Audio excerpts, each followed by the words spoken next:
किसी भी प्लेटफॉर्म पर निवेश करने से पहले दस्तावेज और डिस्क्लेमर को ध्यानपूर्वक पढ़े। कोई भी दुर्घटना घट सकती है किसी के भी साथ। तो चलिए गाइज, आज हम बहुत अच्छे तरीके से समझेंगे अर्निंग एप्लीकेशन को। कैसे अर्निंग एप्लीकेशन पे हमें पैसे इन्वेस्टमेंट करने चाहिए या नहीं करने चाहिए। कहीं ऐसा तो नहीं है कि आज हम पैसे इन्वेस्टमेंट कर रहे हैं और कल हमारे साथ स्कैम हो जाए।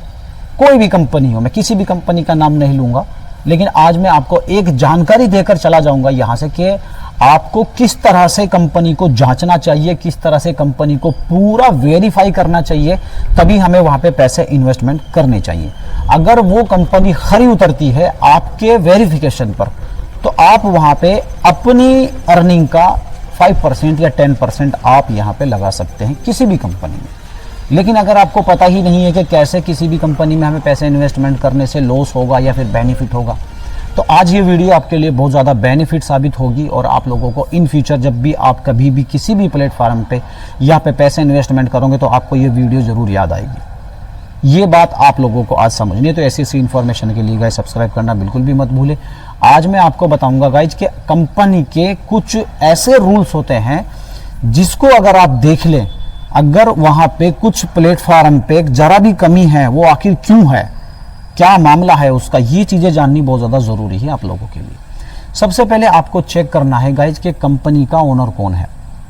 अगर आप किसी भी प्लेटफॉर्म पे पैसे इन्वेस्टमेंट कर रहे हो और आपको यही नहीं पता है कि इसका ओनर कौन है, तो बताओ गाइज उसका फायदा क्या है इन्वेस्टमेंट करने का। भले ही आपको वहां पे अच्छी खासी अर्निंग मिल रही हो, मैं ये कहता हूं, लेकिन कल को अगर वो भाग गया तो आप क्या करोगे?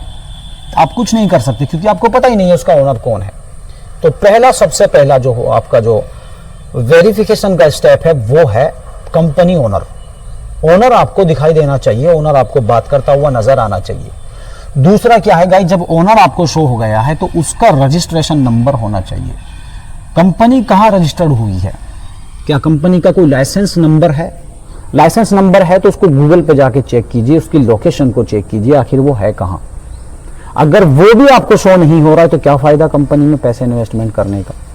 कुछ भी फायदा नहीं है, क्योंकि गाइज कभी भी बंद हो सकता है, कभी भी गोलमाल हो सकता है, तो क्या फायदा होगा। तीसरा गाइज क्या है, तीसरा है play store and Apple store. ये दोनों जगह आपको अवेलेबल शो होना चाहिए, आपको दिखाई देना चाहिए। आप जब डाउनलोड करें तो आप एप्पल स्टोर पे भी जाके डाउनलोड कर सकते हैं, आप प्ले स्टोर पे भी जाके डाउनलोड कर सकते हैं। और अगर ये वहां पर भी नहीं है तो गाइज आप क्रोम से कभी भी देखेंगे वो डिलीट हुआ पाएगा। तो क्या फायदा ऐसे प्लेटफॉर्म पे जाने के लिए जहां पे आपको यही नहीं पता कि कंपनी का जो एप्लीकेशन है वो एप्पल स्टोर और प्ले स्टोर पर ही नहीं है।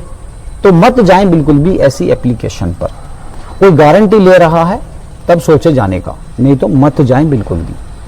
चौथा जो सबसे बड़ा है वो ये है कि गाइज आपका जो फंड लगा हुआ है वो कहीं लोग तो नहीं है। आप देखते हैं बहुत सारी एप्लीकेशंस आती हैं जिनमें ये भी नहीं पता होता है कि ये जो हमारा फंड है ये कब हमारा विड्रॉल होगा। बस आपको अर्निंग दिखाई देती है, लेकिन आपका जो फंड है वो लॉक है या अनलॉक है आपको पता ही नहीं होता है। इन फ्यूचर कभी भी आपको जरूरत पड़ेगी आपके खुद के पैसे को वहां से निकालने की, तो गाइज आप खुद सोचिए आप वहां से कैसे पैसे निकालेंगे, क्योंकि वहां तो आपका फंड जो है लॉक पड़ा हुआ है। तो ऐसी कंपनी में बिल्कुल भी मत जाए जहां पे आपको आपके फंड का ही नहीं पता हो कि वो लॉक है या अनलॉक है। अगर वो अनलॉक है तो बिल्कुल आप वहां पे जा सकते हैं, उसको वेरीफाई कर सकते हैं, लेकिन पीछे के जो मेरे 3 स्टेप बताए हैं उन पे भी आपको फॉलो करना है। 3 स्टेप वो बिल्कुल एकदम राइट होने चाहिए। चौथा स्टेप होना चाहिए आपका फंड अनलॉक, और 5 वाला जो लास्ट वाला है वो है आपका विड्रॉल। सपोज दैट गाइज आपने यहाँ पे कुछ भी इन्वेस्टमेंट किया है और उसका जो कुछ भी अर्निंग है वो आपको मिल रहा है 3 दिन के बाद, तो जो 3 दिन के पीरियड में जो और अर्निंग हुई होगी वो तो आपकी पेंडिंग हो ही गई, लेकिन जो आपने अभी जो है विड्रॉल लगाया था वो 3 दिन बाद आया है। यानी आप हर 3 दिन के बाद विड्रॉल लगाएंगे, हर 3 दिन में आपको फिर जो है उसकी अर्निंग मिलेगी। यानी एक विड्रॉल को 72 घंटे में दिया जा रहा है। तो ऐसी कंपनी में जाने का कोई फायदा नहीं है, बिल्कुल भी मत जाएं, बिल्कुल भी वहां पे पैसे इन्वेस्टमेंट ना करें। ऐसी कंपनी को ढूंढे जिसमें आपको यहाँ पे इधर विड्रॉल लगाया और इधर आपका विद इन सेकेंड में, यानी कि टोटल टू टोटल ऑटोमेटिक सब कुछ आपका डिसेंट्रलाइज होना चाहिए। जब तक डिसेंट्रलाइज ही नहीं होगा तो फायदा ही क्या होगा, बताइए गाइस, आप खुद सोचिए। तो फैसला आपको करना है। लास्ट में मैं बता देता हूं, छठी बात जो मैंने आपको अभी बताई नहीं है वो ये है, अगर आपके पास खुद का पैसा है, आप खुद के पैसे लेके बैठे हुए हैं, सपोज दैट आपके पास गाइस 100 रुपए हैं, वो आपके हैं, तो 100 रुपए में से आपको 10 ही रुपए इन्वेस्टमेंट में लगाने हैं। कहीं पे भी रिस्क लेना है तो आपको सिर्फ और सिर्फ 10 रुपए का रिस्क लेना है। ये पांचों चीजें आपके पूरे सेटिस्फेक्शन होने के बाद भी आपको फिर भी रिस्क रहता है। आप ये मत सोचिए कि पांचों चीजें आपकी बिल्कुल कंफर्टेबल हो चुकी हैं, लेकिन फिर भी ये लग रहा है कि नहीं सब कुछ बढ़िया है। फिर भी कुछ भी हो सकता है, इन्वेस्टमेंट प्लान पे कभी भी कुछ भी चेंजिंग आ सकती है।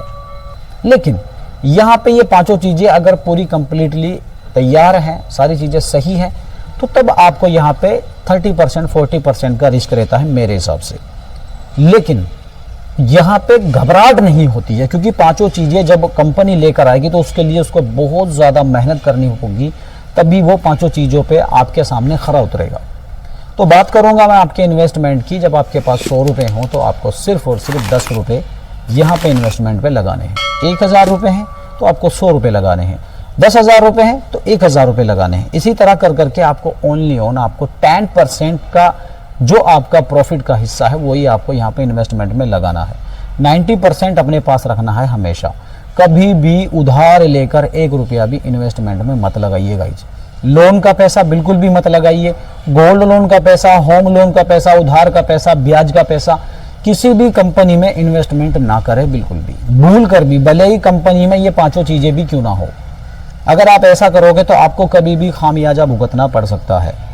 क्योंकि गाइज आपके पास तो कुछ था ही नहीं, तो आपने किसी और से लेके लगा दिया और कंपनी में कोई झोल झाल हो गया, तो उस टाइम पे सबसे ज़्यादा अगर परेशानी होगी तो वो आपको होगी। तो गाइज हम्बली रिक्वेस्ट है, उधार का पैसा बिल्कुल भी किसी भी कंपनी में इन्वेस्टमेंट में ना लगाएं। आपको इसका लॉस हो सकता है, हानि हो सकती है। ऐसा बिल्कुल भी ना करें। किसी भी कंपनी में पैसे इन्वेस्टमेंट करने से पहले 1000 बार सोचे। वो खुद का पैसा है तो ना भी सोचे तब भी चलेगा, लेकिन अगर उधार का पैसा है तो 1000 बार सोचे कि लगाना है या नहीं लगाना है। मेरी तो राय यही रहेगी, आप उधार का पैसा 1 रुपया भी ना लगाए। कोई कुछ भी बोले, कैसे भी बोले, खुद का पैसा है तो रिस्क ले ले। अगर खुद का पैसा नहीं है तो 1 रुपये का भी रिस्क लेने की जरूरत नहीं है। तो उम्मीद है गाइज आपको ये मेरी जानकारी जो है अच्छी लगी होगी। अगर अच्छी लगे तो कमेंट आप कर सकते हैं, सब्सक्राइब कर सकते हैं। मिलता हूँ गाइज, केयरफुल रहिए और अपना ख्याल रखिए। जय हिंद, जय भारत।